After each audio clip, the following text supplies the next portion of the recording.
Come down. Ooh, you make my high come down. Always tripping when you come around. Never have to cut you out like right now. You see, I don't have to drive me. You can say that for your mama. Maybe you should smoke some. Me try the marijuana. I was never you good. The vibe was straight. Showed you a couple of things and they feelings changed. I treated you right. Everything was a gift from a time to your bag and the color on your lip. Welcome to the Seahawks Man-to-Man podcast, powered by Blue Wire. Shout out to the new company. My name is Michael-Shawn You guys can follow me on whatever Elon Musk is calling that app. My @ name has not changed. At Mike Dugar, MikeDugar. Shout out to everyone who is watching or listening via our YouTube channel. Seahawks Man-to-Man is the name of the channel. That is Seahawks Man, the number 2 man. We appreciate all love and support on there, particularly on our last episode, because, boy, you guys wanted to watch us talk about Geno. So we appreciate that. Make sure you like and subscribe on there. Seahawks Man to Man is also the name of our Instagram and our TikTok. Seahawks Man, the number 2 man. Appreciate all the love and support. Chris, go ahead and talk to him. What is going on, everybody? It's your boy, Christopher Kidd. You can follow me on Blue Sky and Twitter. That's CKIDD206, and that's CKIDD206 also. Mike didn't even correct me last week. I said you could follow me on Blue Wire. You probably can follow you on there, too. No. We don't. No? Okay. No, not yet, unless Blue Wire drops a social media website in the next couple months or so or a year. At this time, there's no such thing as CKID206 on Blue Wire. So I definitely meant Blue Sky last week. But nonetheless, we're back, man. We got a lot to talk about, especially the new quarterback in town, Mike. Yeah. You guys can tell by the title of the show. We're going to talk a little bit about Sam Darnold, who has agreed to terms with the Seahawks on a deal that is reportedly worth, to my knowledge, 3 years, $100 million, with $55 million guaranteed. We're recording, just so you guys know, we're recording Wednesday night. So all these moves are kind of like agreed to, but maybe by the time Thursday rolls around, everyone will have taken their physicals and whatever, and all these things will be official. So just letting you know as a housekeeping note. But anyway, before we get into just Sam, here's a quick little rundown of what the Seahawks have done in free agency so far. Free agency / roster moves is a kind of rundown of what's happened. They brought in Sam Darnold via trade, signed DeMarcus Lawrence, signed Marquez Valdez Scantling. Yeah, I can see why he just goes by MVS. They brought in MVS receiver. They brought in offensive lineman Josh Jones, re-signed Ernest Jones IV, brought back Jaron Reed, re-signed Josh Jobe, and then tendered / brought back tight end Brady Russell. The guys that they let go that are still out there: Tyler Lockett, Rayshon Jenkins, and then George Fant. To my knowledge, at the time of this recording, none of those guys have signed with another team since being released by the Seahawks last week. And then guys who they've gotten rid of who are now on new teams: Geno, obviously, to the Raiders. DK is traded to the Steelers. Roy Robertson Harris, he is on the Giants now. Laken Tomlinson is on the Texans. Trey Brown signed with the Niners. Stone Forsythe signed with the Giants. And Draymond Jones, $10 million to the Tennessee Titans. More things can happen, but that is kind of the rundown of what has gone on. Chris, quick note before we go to Darnold. Stone and Trey leaving, that officially closes the book on the Seahawks 2021 draft class. It is no more. That's I guess it's not too crazy because only 3 picks, but it's crazy, especially that none of them are around. So that's wow. That was only 3-4 years ago. NFL math is always going to kill me, but it's pretty unfortunate, actually, now you think about it.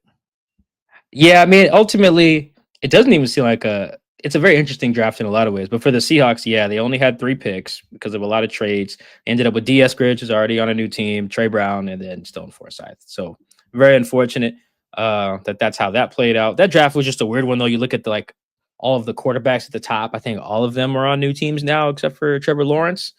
So yeah, some of them are like a third team now. And like you said, that's not that long ago. The rookie deals are just now up.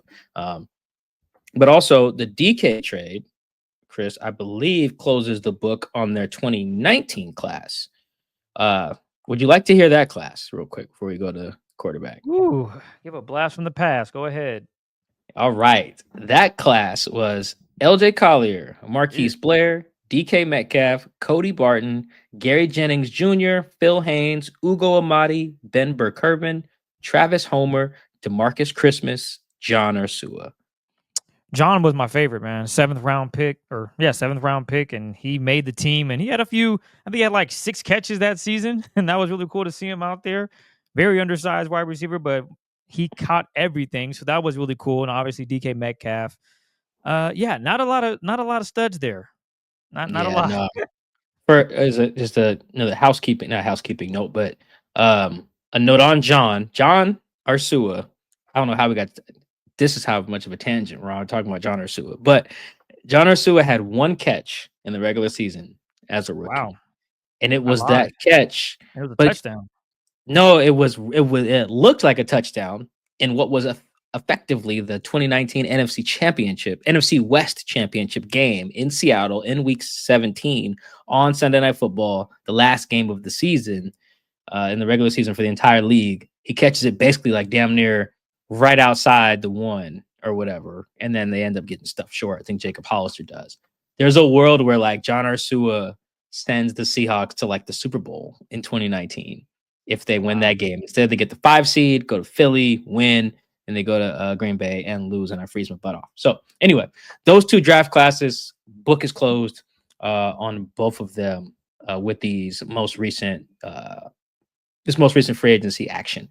So I just wanted to note that before we get into Sam.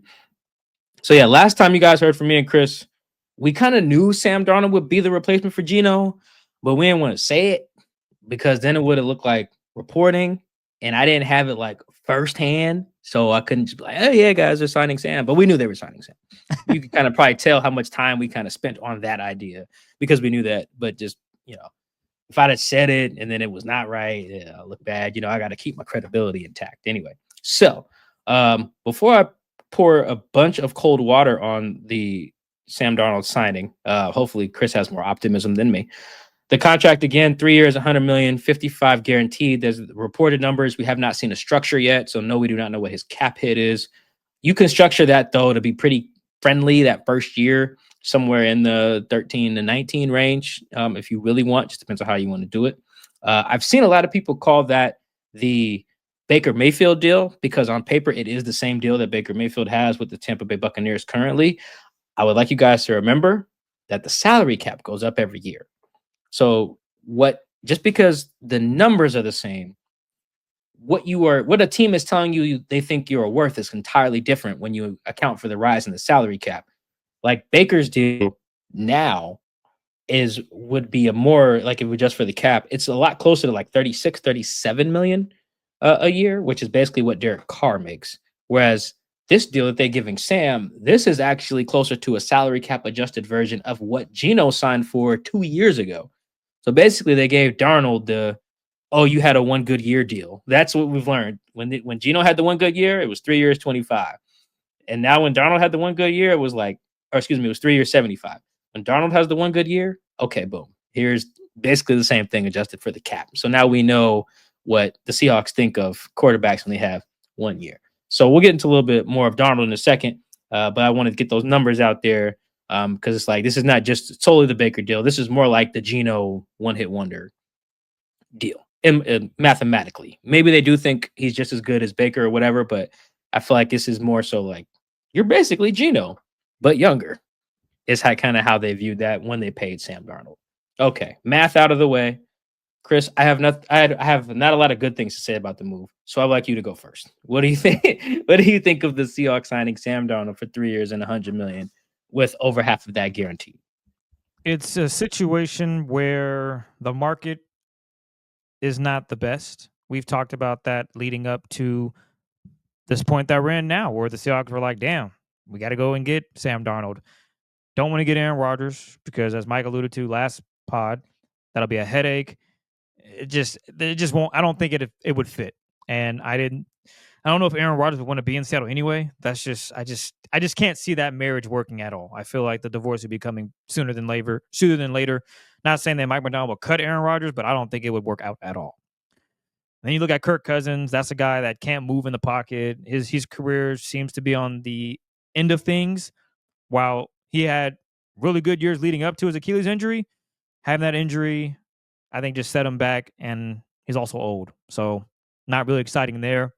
And then after that, you just kind of fall off a cliff of quarterbacks. Sam Darnold's in that discussion, but I'm not going to sit in here and act like I watched every Vikings game. I think I know I watched 2, the playoff game and one against the Seahawks. I watched Seahawks one twice, obviously, just for film purposes, but Sam didn't look all that impressive. He was fine, but I do realize that he had a better offensive line than the Seahawks had, and Julian Love forgot what he was doing at the safety position, because if Julian Love is doing his job, we're not talking about Sam Darnold beating the Seahawks. To be honest, I don't know what we're talking about, because I don't know if they even go and get Sam Darnold. But nonetheless, that's what they go and do, because John Schneider has a thing for, did you see him against us? As Mike would say, he was doing his thing out there. From Mike McDonald, we can give you a list of probably 7 to 8 names that have played. Sam Howell. No, we can. Yeah, like I said, there's a list of guys that John Schneider has seen in person and was like, yo, that guy might be able to fit with this team. And a guy that the Seahawks did end up losing to is Sam Darnold. I thought he played a good game. Again, I think Julian Love I don't know what he was doing out there on cover 2. Just left Justin Jefferson basically by himself, and that was game. I think I could have made that throw. Hell, Mike can't throw 20 yards, but I believe Mike could have made that throw. Nonetheless, I think Sam is a project still. I'm not really sold on his game yet. The great news is he's young, so I know a lot of 12s are probably like, yeah, that's great, Chris. He's young. But I remember Mike telling me this and all the listeners that going young doesn't mean success. And a good example of that, I'm not comparing these 2 athletes, but the Seahawks decided to basically get rid of Bobby Wagner, because guess who's young and on the roster? Cody Barton.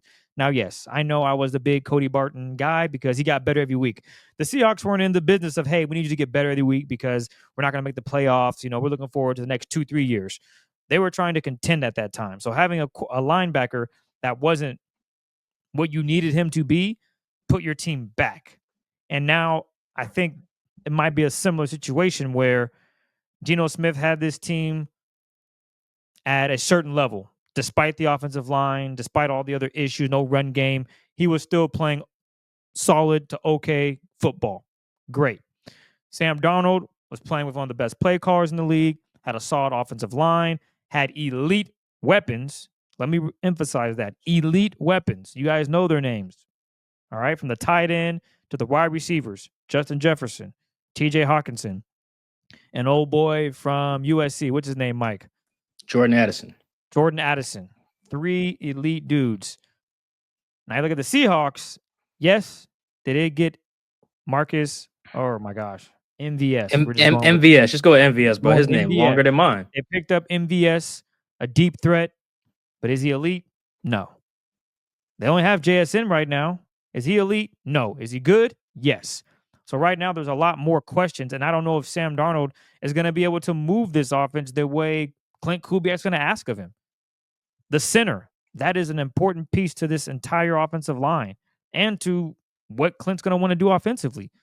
Is Olu ready to take that next step? So I feel there's a lot more questions around Sam Darnold. And as Mike wrote in his latest story, if you're not going to support this guy, it can get bad on that football field.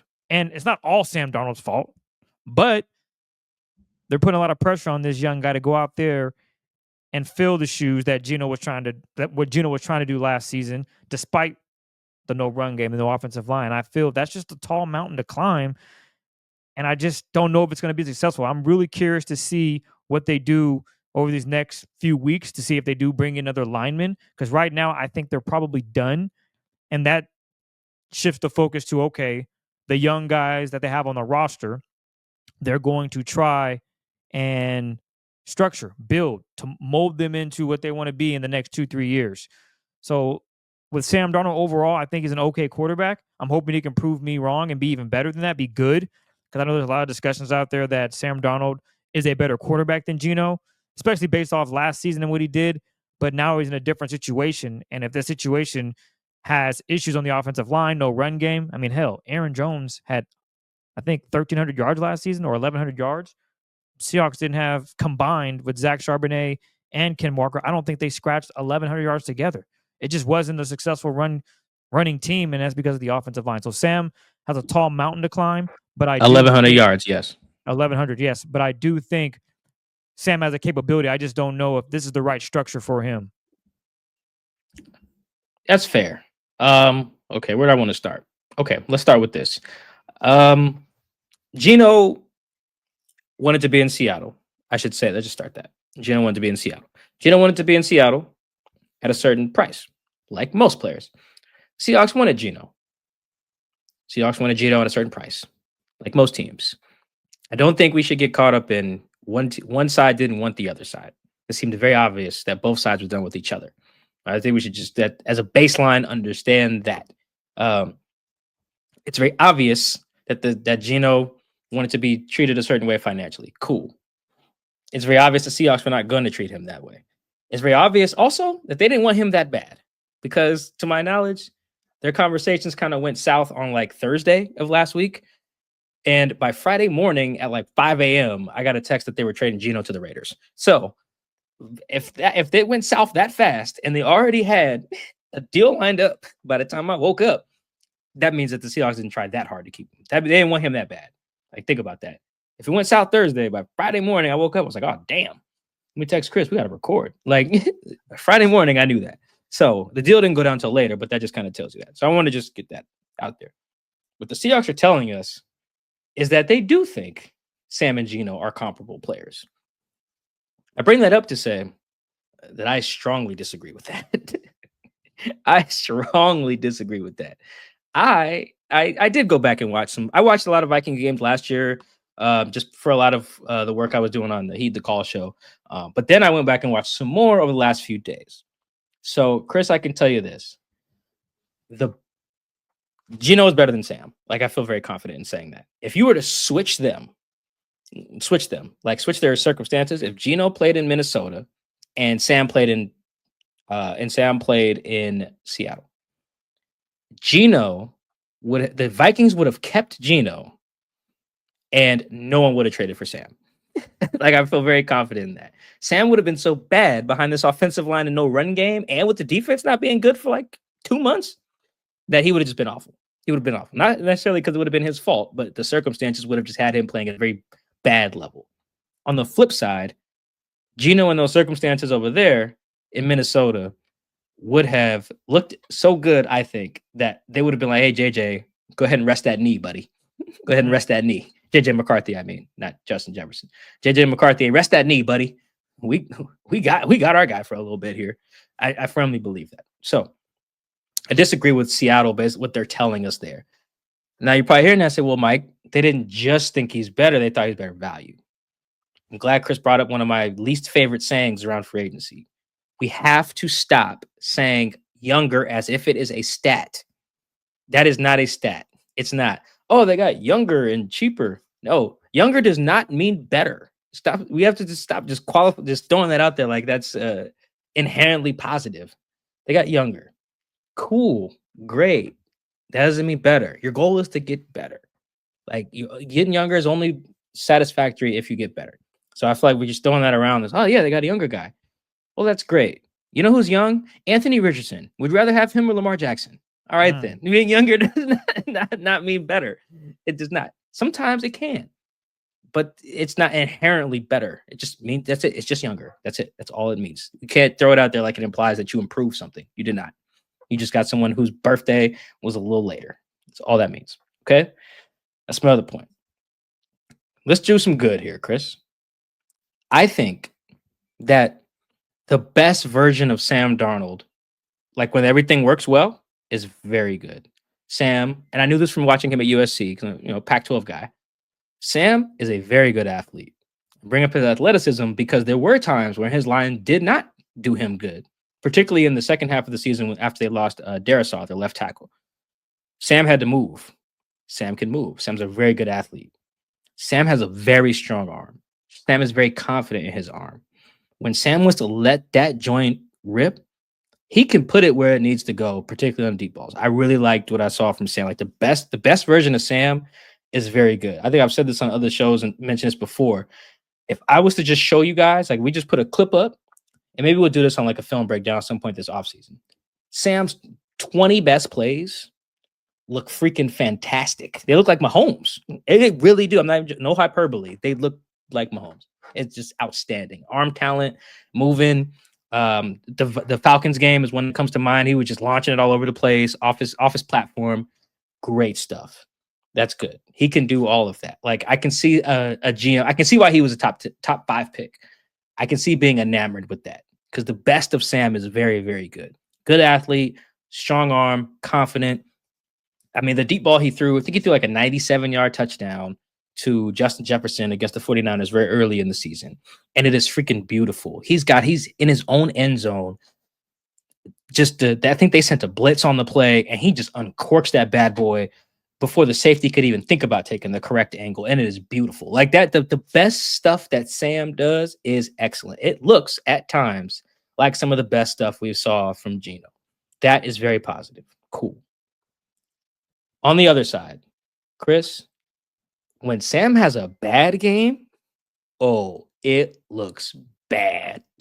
Very, very, very bad. Like when he's not seeing the field right, when he's not moving in the pocket right, when he's not making good decisions, when he's not putting the ball where it needs to be to either lead to yak or protect his receiver from getting smoked, on a tight window throw. It's a rough day at the office there for good old Sammy. That's why I'm saying all that to say, for this to work, they need to make sure everything around there needs to be all pro players around Sam. Like, I think that's kind of how we should look at quarterback. Like, quarterback should be, Chris, I think assessed on a scale. You can't just say, "Oh, this guy's good. This guy's better than this guy." You really have to factor in their circumstances because they matter a lot it's particularly when you're trying to filter through for me, I have like Mahomes, Josh, and like Lamar and like a tier. Everybody else falls somewhere below those 3 generally. When you're trying to sift through who belongs where, you really got to start factoring in circumstances. Like I feel like Jalen Hurts, for instance, got a big bump after the Super Bowl he just won.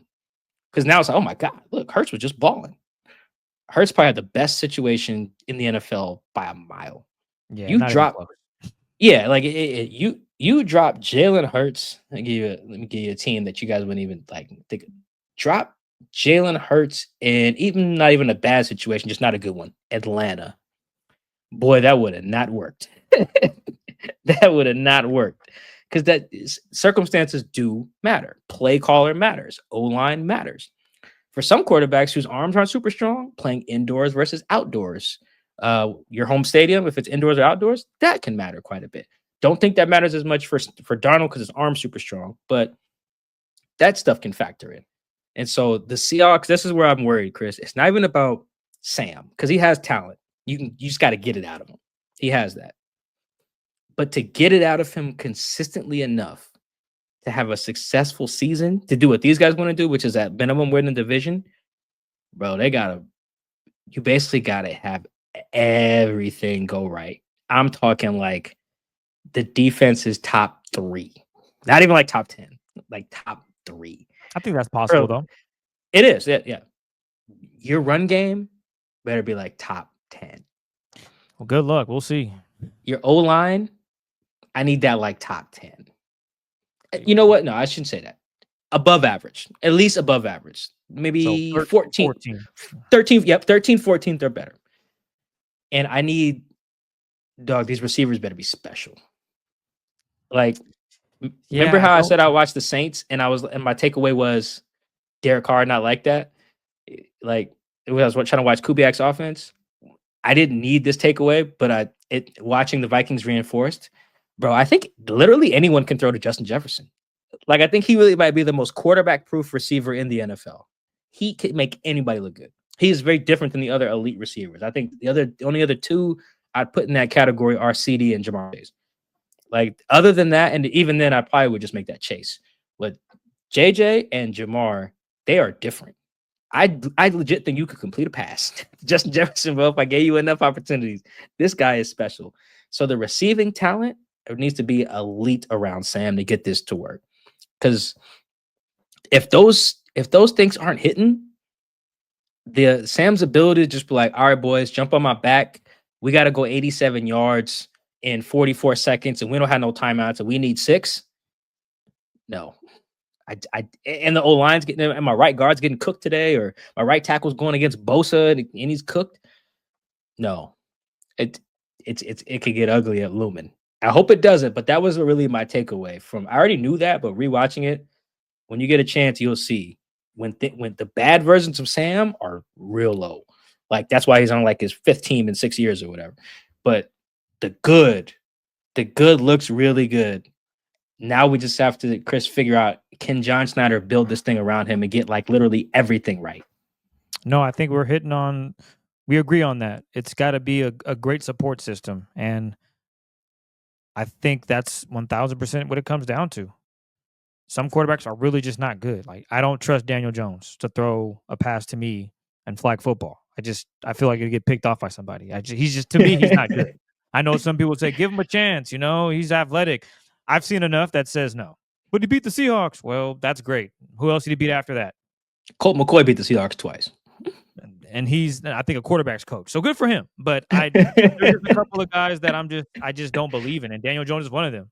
No discredit. I mean, hopefully he beats out Anthony Richardson. Actually, no, I should not say that. Hopefully the brother's able to hold it down out there. But my biggest point is, I think with Sam, you just have to really support him. And John Schneider, I think he's in the hot seat, man. If you don't get it done this year, I don't see how they can bring him back next season under any circumstance.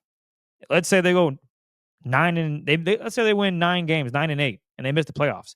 I don't see how that's, hey, John, come on back and redo this. I just think this could be a time where things change just because you're still in purgatory. With Geno Smith, it was, we're always stuck here. We've been doing this with Geno. Okay, you're going to get Sam, who is a similar situation where John does his special deal where if he's not good enough, you can get out of the deal. Well, John, you have to drop the quarterback at some point. We've been saying this forever now. You got to take a quarterback this season. You got to have somebody for the future if it's not Sam Darnold because he doesn't work out. I don't know if Sam Howell is really your guy in the future, but you got to draft the quarterback. I don't care if it's the 5th round, 6th round. You got to take a quarterback at this point because there's no one for the future. You're basically saying, Sam Darnold, unless you ball out, we're not going to have a conversation with you. You're just not going to be on the roster anymore because we can get out of it. But if you do ball out, that's great. We'll keep you. John, I think that you just can't do that no more. So this has to hit this season. I feel like last year we kind of let it slide because Mike Macdonald, new staff, he didn't have a lot of say in it because he was mostly worried about installing his defense, getting his offense set with Ryan Grubb. Now you're at a clean slate. John Schneider, you got to nail this, or he might be packing his bags and looking for a new opportunity elsewhere. Yeah, and that's really my fear is the ability to get it all correct. Because think about this. John's basically telling us, he's not telling us. They're going to speak on Thursday. By the time this podcast comes out, they'll probably have had the little press conference at VMAC. But they're basically signaling to us, all right, we went from one bridge quarterback to another. To your point, like you still don't have a guy for the future. And I just don't feel like doing that is a good idea because then you're just like, oh, well, yeah, we're just going to support Sam. It'll be straight.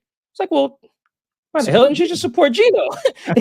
We got to the same goal, And I do believe Phil's wondering if Sam at whatever price is better than Geno at another price. Yes, I do believe that the difference between Sam and Geno is like monetarily massive.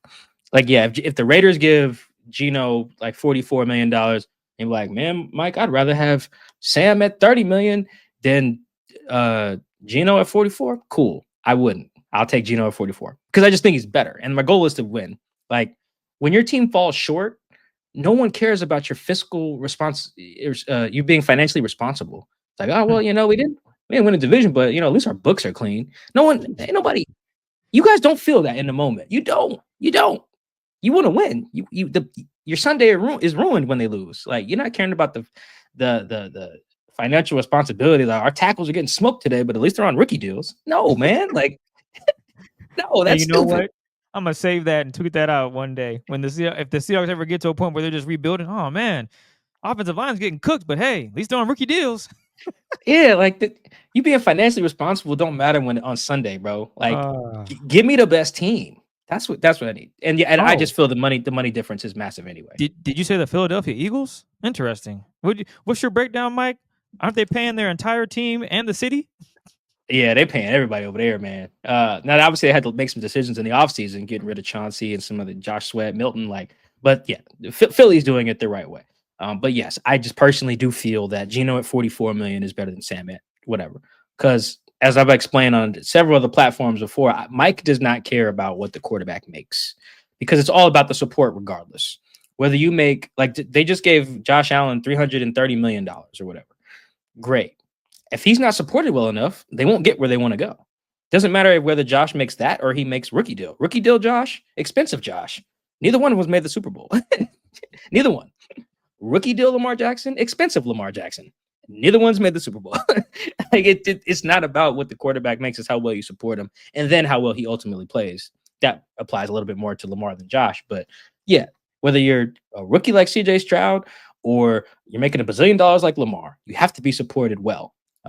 And that gets into, Chris, what the Seahawks have to do. They really got to support Sam. I do think, last thing on this, Chris, I will say, between watching Clint Kubiak's offense with the Saints and then watching Sam Darnold tape, I do think that marriage is good. Like, I see the thought process there, particularly if they get a center who does all the calls and checks and everything. Yeah, so Sam can, well, I think Olu has the mental capacity to do all that. That's never my issue with Olu. Issue with Olu has kind of been like a play strength, play power, which I guess in theory you could work on, but not the mental part. Olu's a really smart guy.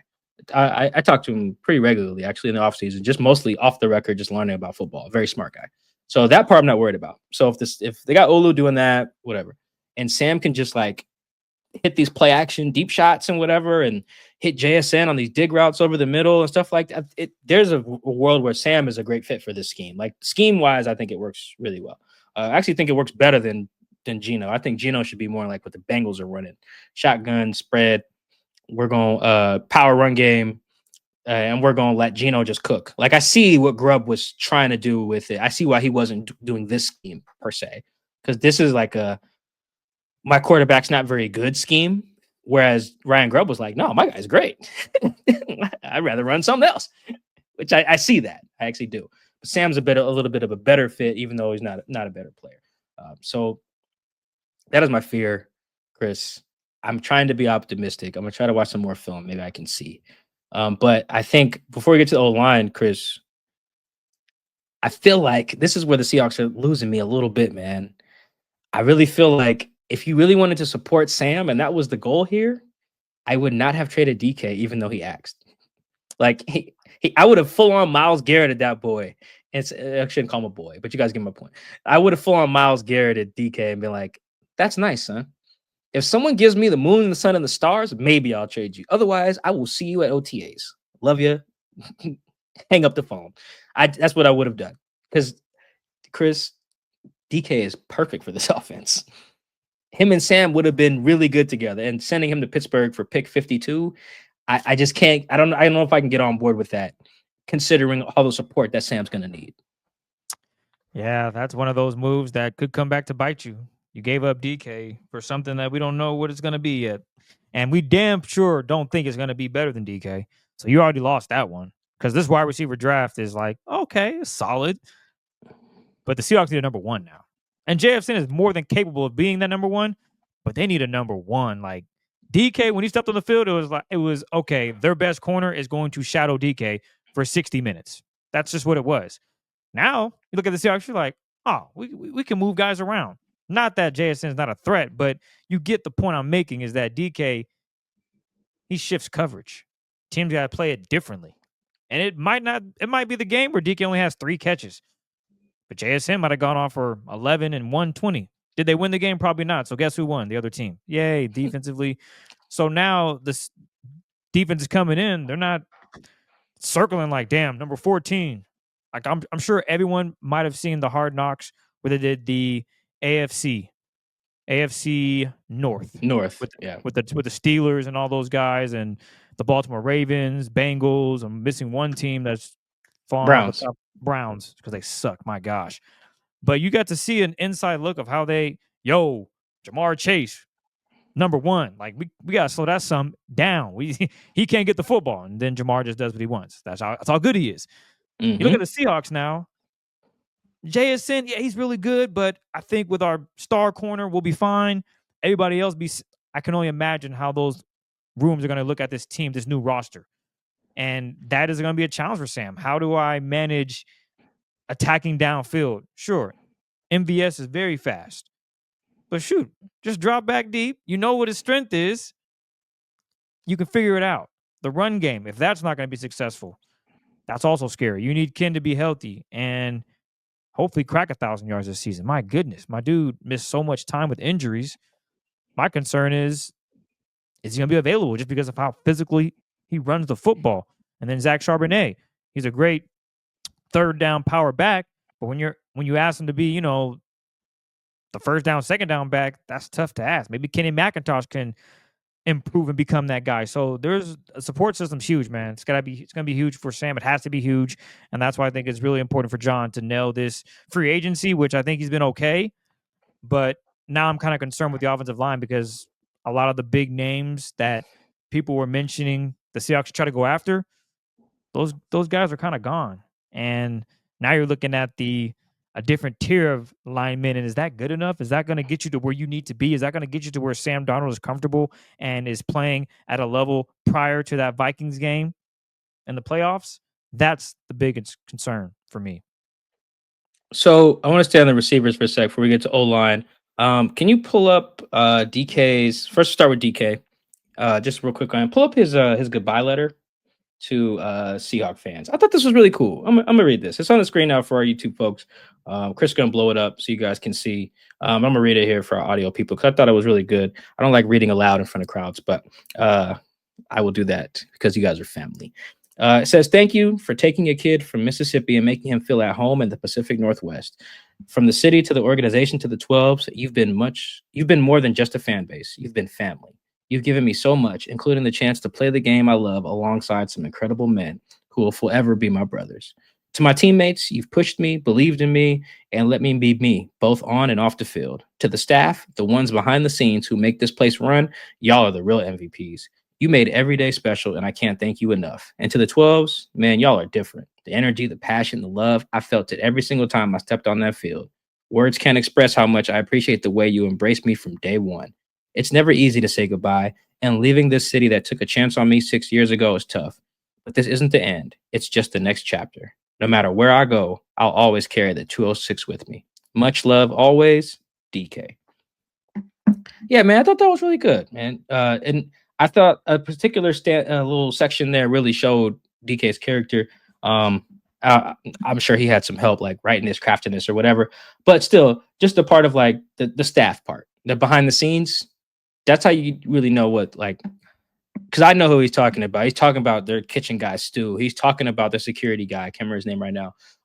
He's talking about Mo Kelly. He's talking about EK, their equipment guy. Like, DK was he rocked with people he's one of them people who, like, he gonna know the janitor name and he gonna know the CEO's name. One of those good people. Like, he gonna say hello to everybody and know everybody and rock with everybody.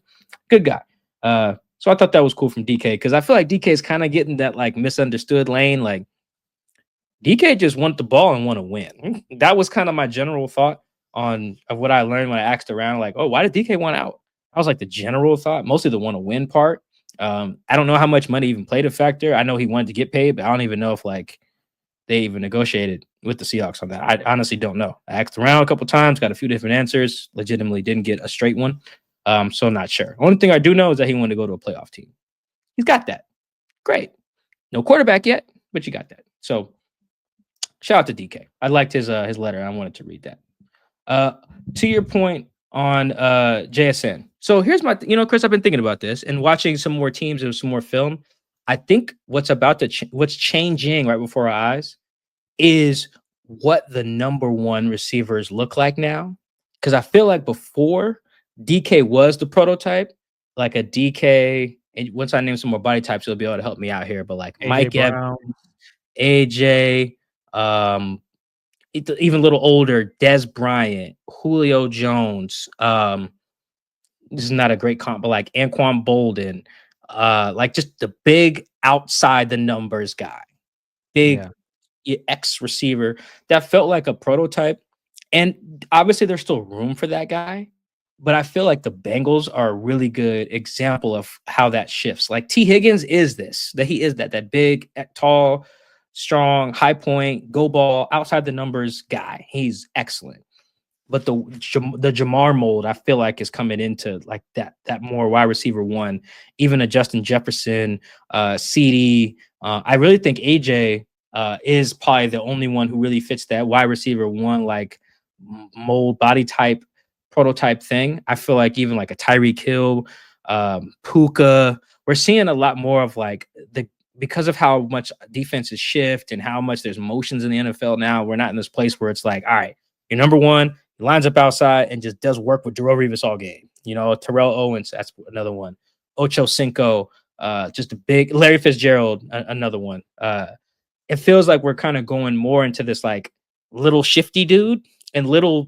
You could still be like 6 foot or whatever, but like we're in little shifty dude territory as the wide receiver one. I don't know how sustainable that is, but it does feel like we're in that space, which makes me a little bit more confident in Jackson being a wide receiver one.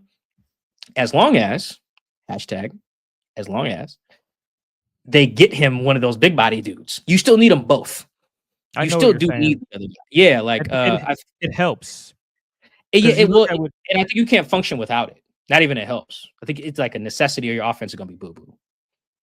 Like I do believe that. So I guess, well, You know who's another good instance of this is the Bucks. Mike Evans is like DK, essentially, just slower. And they have Godwin. And you remember how Godwin be cooking? He cooks with Baker, like in that offense. And then Mike eats too. But Mike, you need a Mike to make that thing work to me.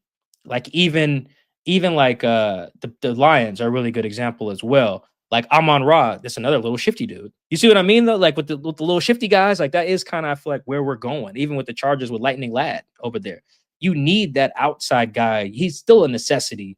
I don't know if that's the ones right now though. I feel like they're more Amon-Ra's, and then your X can be a Jamison Williams, or like how the Jets just tried to do it. They had their little shifty dude Garrett, their outside guy. Went and got Devontae. You I know, guess the only anomaly is the Dolphins then, because they don't have that. They just have a bunch of speed, and they use it really well. And that's why that don't work right now. It doesn't work after after Thanksgiving. Their offense just goes to hell. You still do need that compliment. Not every team is built this way, but I do think in terms of how we envision what a number one is. Man. Look at the Niners. They had. I mean, so they were a little different because they had their shifty dude is Ayuk, and then their Debo was like such a good gadget piece that he kind of he threw off everything. I feel like another good team. I just had one too. It just blew my mind. But I feel like that is what that's why here we go. The Ravens are another good example of like what you need for that. Or even a better one maybe would be the Bucks right now. Like the Texans. The Texans have big outside X guy, but you see they still need a Tank Dell or a Stephon Diggs, right? Because it just doesn't work. Look at their playoff games. Like it just didn't work. You know, they needed that. So I do think Jackson can be a one. That's a long-winded way of saying that. But here's the thing I am a little worried about is the being a one requires a level of leadership and a level of patience. Like, is Jackson ready to be just leader guy now, too? Like, that's going to be really important as well. That's why I think they should probably sign Cooper Kupp so he can help be leader guy. I would be a big fan of that. Maybe Amari Cooper. I don't know if he's leader guy or not. He would be that, like, outside dude, like, to compliment. Yep, be that. If they just wanted another really good player in there, Elijah Moore. I'm cool with all these guys, paying them whatever it costs for what that's worth. But that's my thing on Jackson. He's got to be leader guy. And then the other thing is you got to have patience. Because like you said, there are going to be some games where you are a decoy dude. Like as constructed right now, there might be some games where MVS has like 5 for like 120 and 2 tugs. And Jackson has like 4 for 45. But you got to be able to live with that as the one. You do just knowing that, hey, sometimes I'm decoy guy. You got to be able to handle that and know that you're not on the highlights every week, blah, blah, blah, blah. You may not, have it that week. You're going to get shadowed by whoever the hell. So I do think that. So I do think Jackson could be a 1, but that said, Chris, right now the receiver room, this is not it. This is not enough for Sam to cook. It's enough to replicate a little bit what they did in the second half of last season, or at least a little bit of what they did in the beginning of the season with the Saints, where their 1 was Chris Olave, he's basically like Jackson, another shifty guy. I'm calling them little shifty guys, even though these guys are not small, but you guys get my point. Shifty guy, and then their ex guy was Raheed Shaheed, and he was balling to start the year. So they have. I see the formula, but I just think you need better talent if you really want to go somewhere. That Saints team was not going to go nowhere. Even if nobody got hurt, they wasn't going to go nowhere. They were just going to be fun, but they wasn't going to go nowhere. You want to go somewhere, you need someone almost who's just as good as Jackson. You need like what the Rams setup is now, Devontae and Puka. Whew. If those guys stay healthy, that's going somewhere. That's another example of that's the other team I was thinking of. That's Devontae's the outside, Puka's the little shifty dude. That's what they need. Like, if you're wondering, well, Mike, who did you get in the draft or free agency?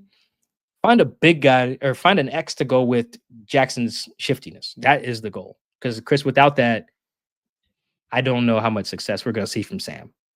That's either Sam, Howell, or Darnold, whoever plays. I don't think we're going to see that without that setup in the receiver room.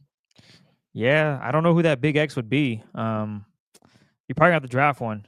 I don't know if I'm looking up free agency. I don't see any big X type guys. All the guys, and they don't got to be big per se, but it's it's a skill set. But being big, that complements what you're trying to do offensively, because you can't just leave a 5'9" corner with a 6'4", guy that runs 4.4.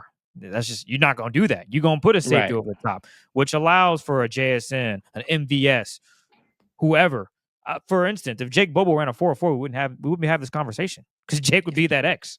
If Jake Bobo ran a 4.4, he'd be making 150 million, not DK, right?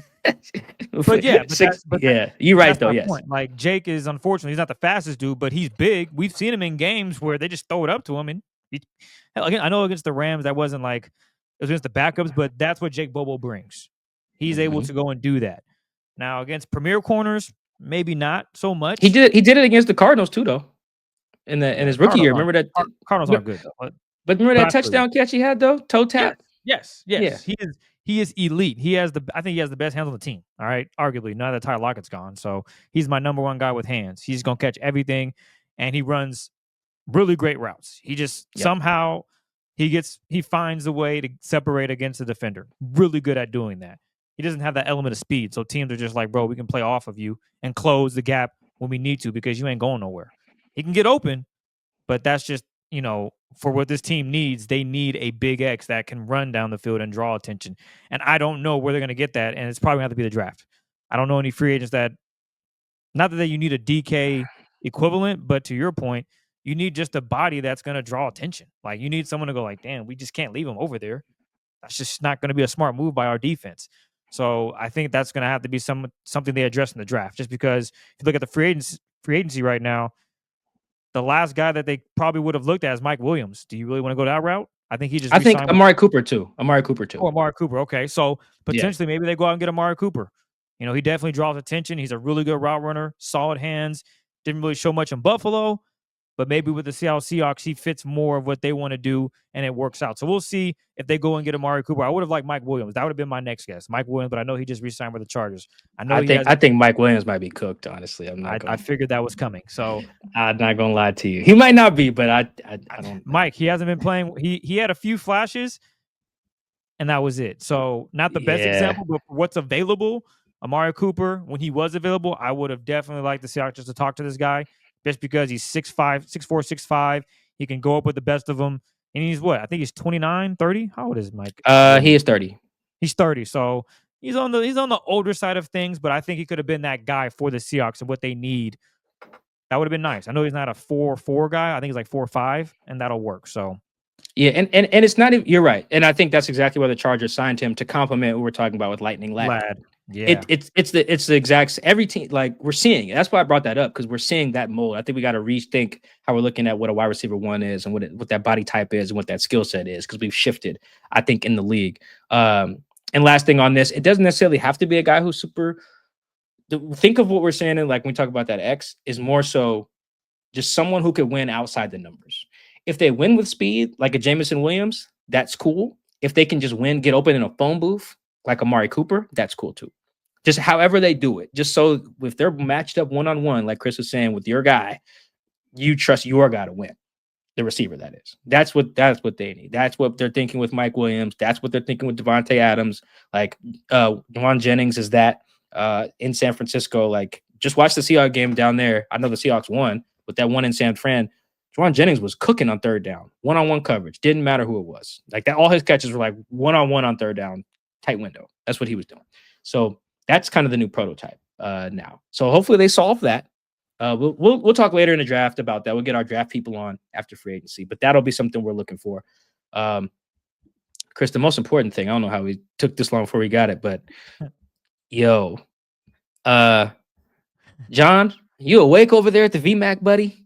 I need you to lock in, John Schneider, because Chris, I thought they would be aggressive in free agency. Maybe they have been behind the scenes to adjust the O-line, but I'm just not seeing it.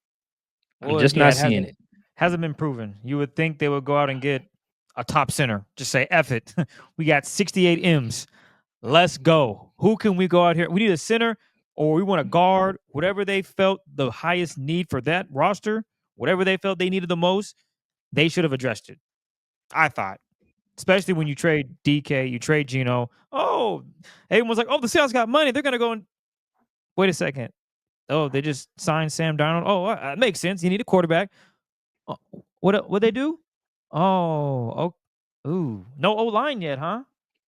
Oh, they did bring a guy in from the Vikings. Okay. Oh, no, talking about Josh Jones? Yeah, woo. He's from the Ravens, but yeah. Oh, excuse me, from the Ravens, Josh Jones for, what was that, a 1-year deal? Yeah, he's supposed to be like, he's like the George Fant replacement, like the swing tackle. He's like the swing tackle guy. That don't move me. That don't make me go, yeah. Here's what that's my goal now in free agency. If John signs again, I'm like, does it make Chris go, yeah? That's my new barometer there. I will cut John some slack here. For one, I heard at the combine that the Drew Dalman thing to Chicago was like a foregone conclusion. It doesn't sound like many other teams could have legitimately threw their hat in the ring. I'm not sure why per se, but that was just what I heard in Indy. And it came to be true. Like, I think as soon as the negotiating window opened, he signed with Chicago. Like that was a done deal. So I'll cut him some slack there. You guys notice I never really wrote that much about Drew Dalman as like an option on The Athletic. And you probably wonder like, man, what? Mike don't like Drew Dalman? I just didn't feel like wasting our time. I just didn't, from what I was hearing, I was like, I just don't think that's going to happen. Not because it's even John's fault. I just did think that. I just kept hearing Drew to Chicago. That's all I heard. So I was like, all right, let's go to Chicago. Boom. What do you know? So that's that. That's why you guys saw me write a lot about like Ryan Kelly and Josh Myers. They both have signed. Ryan Kelly, who knows whether he would have wanted to come to Seattle. I thought that would have been a great move. Josh Myers at the time has signed like a $3.5 million deal with the Jets. I don't know what's up with that. Watched him on tape. He looked better than $3.5 million. Maybe he's not like $10 million like I thought, but damn, still a starting center. Good offense. Can move pretty well. A little undersized, like Derek Klassen was talking about, but like moves well enough for me. Maybe not the rest of the league. Maybe I just don't know ball. So with center, if they were just out on Josh Myers, which it sounds like they weren't alone in that, they being the Seahawks, kind of is what it is. Drew Dalman wasn't coming here, is what it is. Can't do nothing about that. If Ryan Kelly maybe had to choose between Seahawks and Vikings and just chose the team that won 14 games last year, hey, can't knock that either. Playing for the coach of the year. Can't knock that. These are things that I'm saying may not have been in John's control there. That because after that, I don't think anyone was worthwhile. Those were the only three people at center. I'd be like, okay, cool. Everything after that, I've just been like, John, that you're forcing it now. Cut John a little bit of slack there. It takes two to tango. Chris, at guard is where this kind of gets interesting. Because I thought the guard market would get crazy. Like, remember last year, it was just bad. It was just like guards getting $100 million. Like, whoa, what's up? That's not cool. Good for the players, but that's nasty. This year, it wasn't really like that. Like, I thought Patrick McCarry's deal for the Jags was like fine. 3 years, 37.5 million. That seems cool. I would have done that. That's about fine. James Daniels got 24 million from the Dolphins. Would have done that. That'd have been fine. Ben Bredesen got 3 years, 22 million, I think, from the Bucks. These are like reasonable deals. Now, I don't know how many of these guys the Seahawks were in on, but like the Green Bay Packers gave Aaron Banks 4 years, 77 million. No, I would not have done that. Like, so I'm trying to like sift through the ones that like, okay, I would have done that, or no, I think John should not have even attempted that, you know. And then probably Chris, the only guy I would have probably shelled out real cash for, after watching a lot of these dudes on tape, would have been Will Fries. That's the one where I could understand why the fans are upset. When I watched Will with this with the Colts, I think he broke something. He broke his leg after like 5 games or something. So I watched like the first 4 before he got hurt. I was like, oh, this guy's good. Like, he's really strong. He looks like a jerk, which is good. Like, he's pushing people after the play. Like, one play, I think he just pushed the guy after the whistle blew, flew over the pile. I was like, yeah, I like that. I need like 1 or 2 guards to be like that. You just shoving people, you know, you starting fights. That's cool. I like that. He's that guy. I didn't see them run a lot of zone in Indy. It looks like completely different scheme. So I don't know why people were so hype on the scheme fit. I just think he's a good blocker. I didn't see like much scheme carryover from Indy to Seattle, for what that's worth. But Chris, here's where I will cut John Schneider some slack, even though I would have thrown big money at Will. Will reportedly signed a 5-year, $88 million deal. That is a lot of money. That's also a lot of years. That is a lot of years. Also, Chris, for a guy who broke his leg. All right. You know, I think it was Bob Condotta who reported that the Seahawks wanted him to come in for a physical, which was part of the holdup. And I heard something similar, though not as confidently to just put it out there like Bob did, but I did hear something similar. That makes sense to me.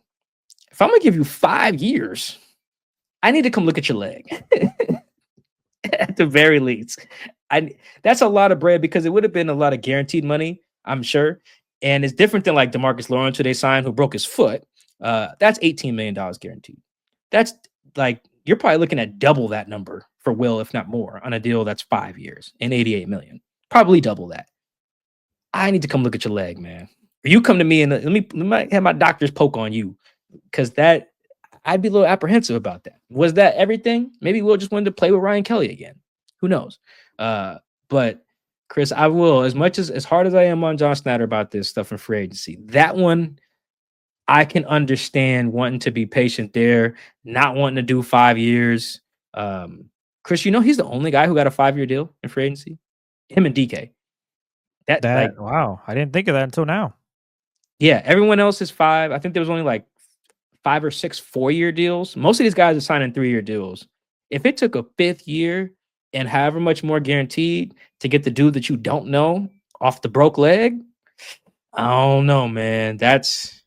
I might be able to cut John some slack on that too. Even though I like Will Fries from what I watched on tape, I might be able to cut him some slack, because that can get real risky real fast if you don't get a chance to like check a dude out.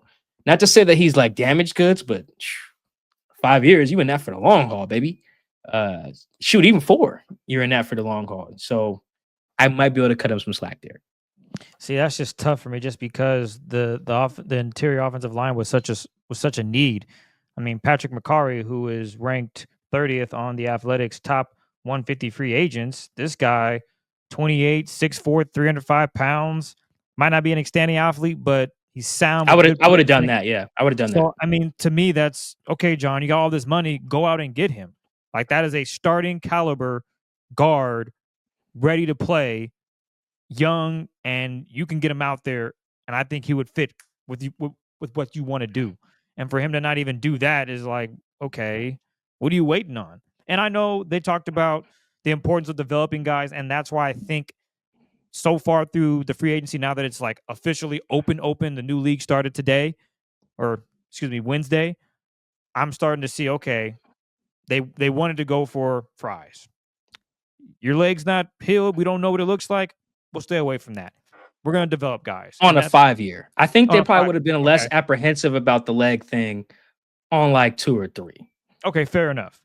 But I think it's gotten to a point now where I think, obviously, as we get closer to OTAs and things of that nature, they're going to bring in undrafted or, these veteran players and things of that nature. As we get closer to the draft, you'll see action. But I expected more of a power play and more moves that were just, oh, okay. All right, John, you got all this money freed up and this is what you do. Cool. But he hasn't done that. And I think now it's time to try to really develop guys on the roster that some fans are like, nope, I'm done with him. I think Charles Cross is solid. A healthy Abe Lucas is definitely a problem. But now I'm looking at, okay, can you develop an Anthony Bradford? Can he become a more consistent offensive lineman? Olu, can he get a stronger base? Something you alluded to. Sautawa Lumea, is he going to take the next step? What about Jalen Sundell? Is he going to be up for an opportunity to be that starting center position? And then obviously Christian Haynes. Okay, how does he fit? That was your 3rd round pick last season. The opportunities for him, they didn't know who was going to start. They flip-flopping back and forth for like 9 to 10 weeks.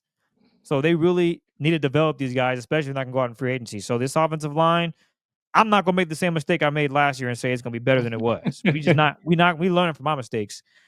It could be better, but right now as it looks, I'm not seeing much. So can't wait for training camp OTAs to get to see, read and see what these guys are all about. But right now I'm not moved. The needle ain't moving for me. Yeah, and I agree. And I do think of those guys that you named, I think Anthony Bradford's not a scheme fit for this at all. By the way, I think that's just. Well, see, that's more my point.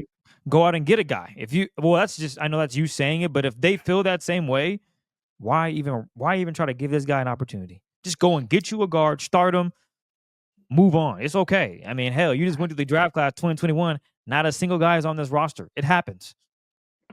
Yeah, that's a guy I would probably punt on and try to see what you can get back. I know it seemed weird like for the Seahawks to be giving away a guard. I just don't see the scheme fit. I think their other guards are scheme fits. I think it was Mike McDonald who said at the combine, our guys can play well in this scheme. I actually do believe that for Christian Haynes in particular. Like I'm sure that they are thinking inside the building of the guys they have. Their 3 guards, Christian, Sautawa, and Anthony. They are probably praying to whoever they believe in that Christian Haynes pops in this scheme. Because when I look at those 3, he's the guy I believe this scheme will help the most. When they're talking about guys getting off the ball so they don't have to try to move a dude off his spot every snap, all I see is Christian Haynes because that's just not his bag.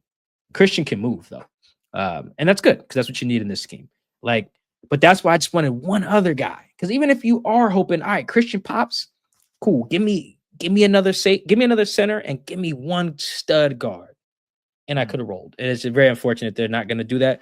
I will say on a positive last thing on the O-line, because I do think this is really the position group that's going to determine the season, which it was last year as well. Because Chris, the reason why you were confident, which it makes sense why you were in the O-line a little bit being better last year.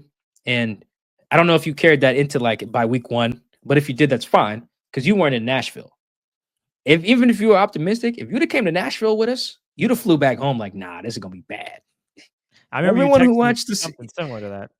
Oh yeah. Because it was just so apparent. It was my first time doing joint practices, so it was because it was way different than preseason. Maybe it was just because I was so close to the action. I feel like that did make a difference in being up in a press box.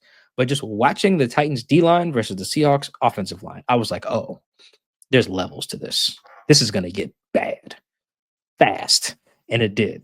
So I feel like your optimism was warranted. A little, but it would have went out the window in Nashville for sure. Because everyone was like, "Yo, this is very obvious." This is. I guess I didn't do enough reading then.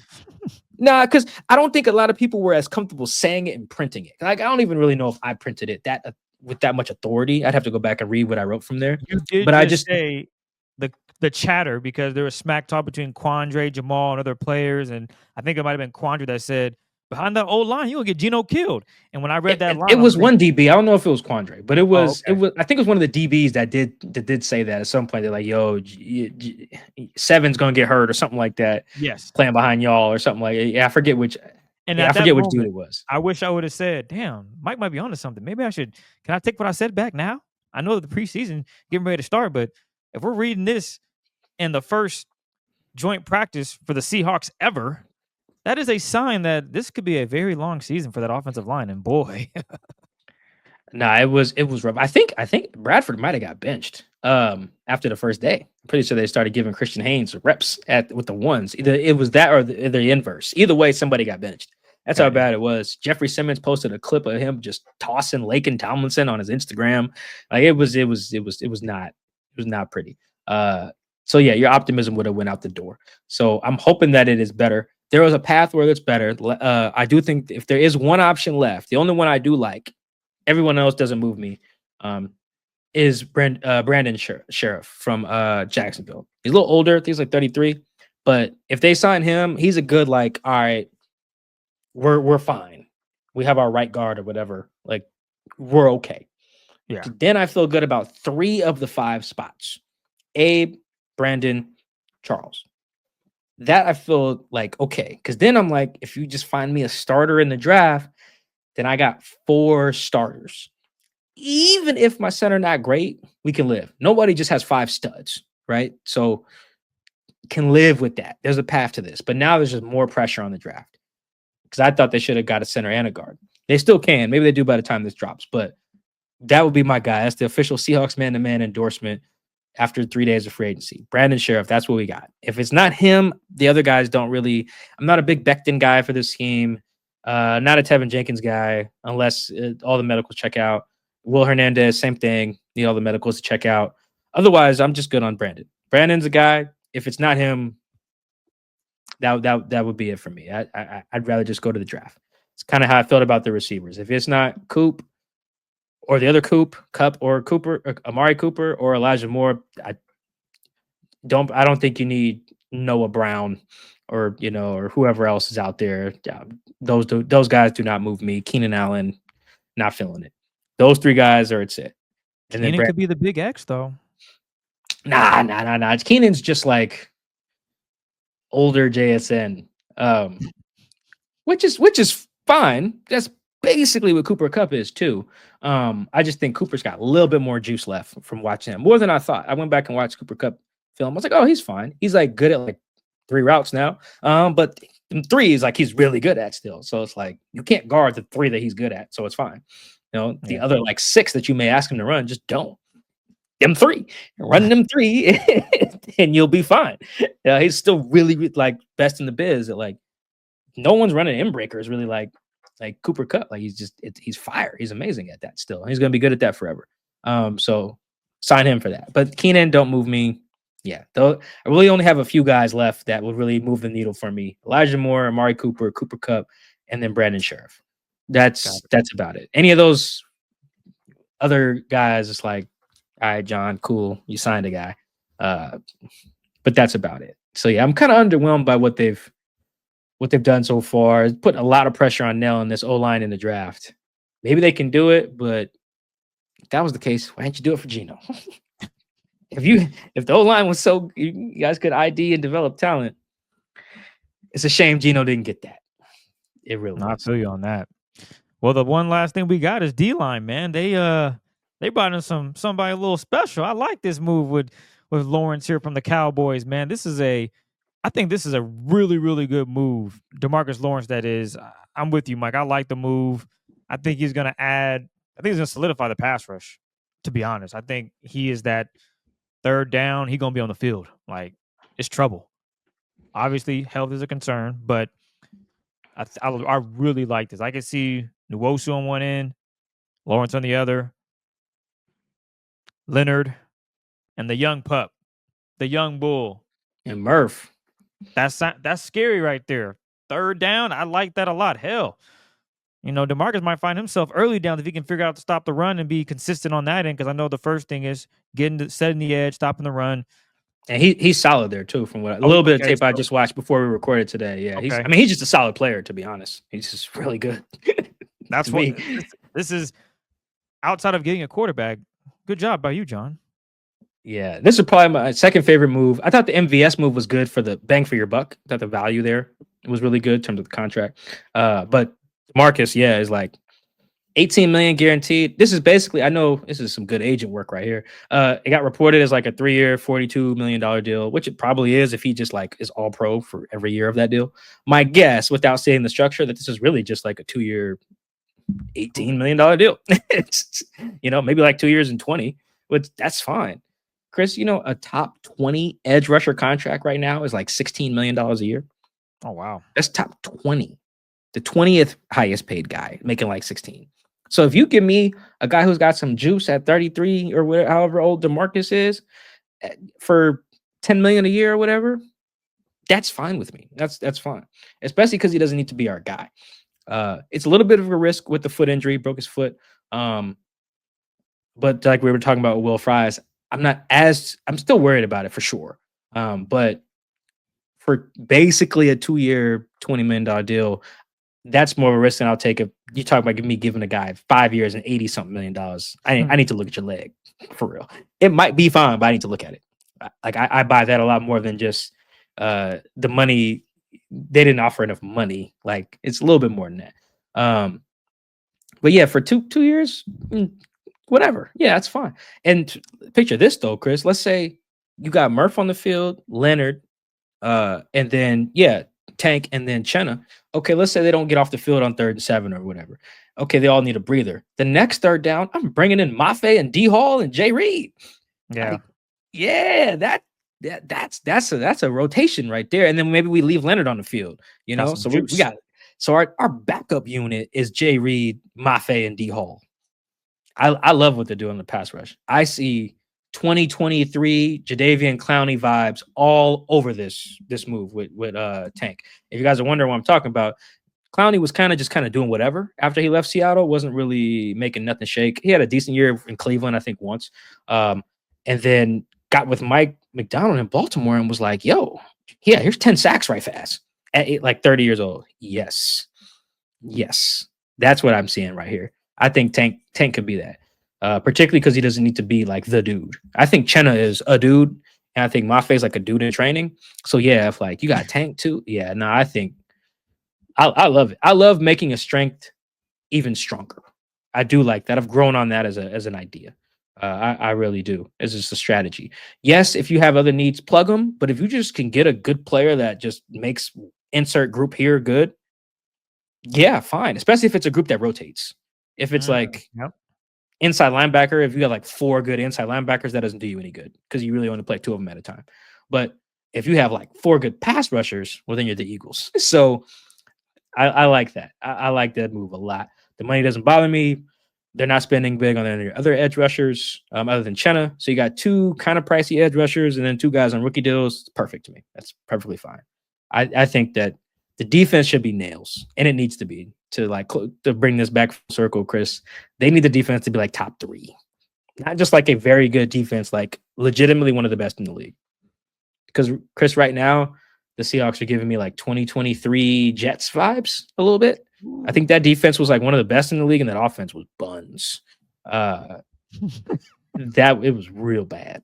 I don't think maybe it'll be yeah, pretty much. I don't think it'll be that bad per se, but it's giving that kind of vibe for me right now based on currently constructed between O-line, receivers. I love the Seahawks running backs. I think their running back room is one of the best in the league. But yeah, this feels 2022 Jets, maybe. What was that offense? That offense was 30th in EPA per play, but the defense was top 5. Yeah, it feels a little bit like that, where the offense is gonna be real yucky. It can get better though, if they do exactly what we said on the show. Hey man, if they do not, it'll get ugly. I learned my lesson on calling stuff out. Oh yeah, the offensive line can't be much worse, boy. You got to come to joint practices if they travel. Come on the road this year if they do it again. We'll have to figure that out. But man, that stings. Oh, it can't get much worse, Mike. You know what, Chris? I feel you on that. Oh, you should have came out here to Tennessee. So we'll see what happens. As long as it's not too far away. If you just get yourself out there, you can stay with me. I get a double bed and I basically stand on the Athletic. Yeah, and then we could eat together and I'll expense it. We can make that work. Just all you gotta do is get there. We got to figure something out. Man, that would be crazy. But it's been another episode of Seahawks Man to Man. We had a lot to get through from the news of Sam Darnold, which Mike alluded to earlier on the show, kind of had a little insider information. So yeah, we didn't want to tell you all that, but Mike told you now, so you get it. DK no longer a Seahawk. That's crazy. So who's going to be the big X? That's still a question. We gave you some names, so hopefully they can solidify with Amari Cooper or the draft at this point. So we will see. Pretty much. We will see how this shakes out. So a lot of questions yet again. You know, we're in another off season with a lot of questions, not a lot of answers, but that's what makes it so fun. So we appreciate all your love and support. Mike, is there anything you want to add before we get out of here? Yeah, just appreciate you guys. Make sure you like, subscribe, do all that good stuff. Thank you. We'll get some clips out there and everything too on all our socials, but make sure you share all those. Really appreciate it. Seahawks Man, the man is the name of all of our handles and the name of the channel. Yeah, thank you. We'll probably. I don't think there's going to be another move that warrants like an emergency pod. Fingers crossed. So we'll probably just try to come back to you guys next week, sometime after they really round out their free agent moves, and we hear from John and Mike McDonald on Thursday, and then we'll get into our draft stuff. We'll get some guests lined up. We're shifting what we want to talk about in the draft now a little bit. We might have to spend more time on quarterbacks than we thought, and I got to go now watch receivers a lot more than I planned on. So we'll get into that. We'll get you some experts, some familiar people that we've had in the past, sprinkling some new people too. So we will have that. Until then, appreciate you guys. Enjoy your week, and we'll catch you guys next time. Peace.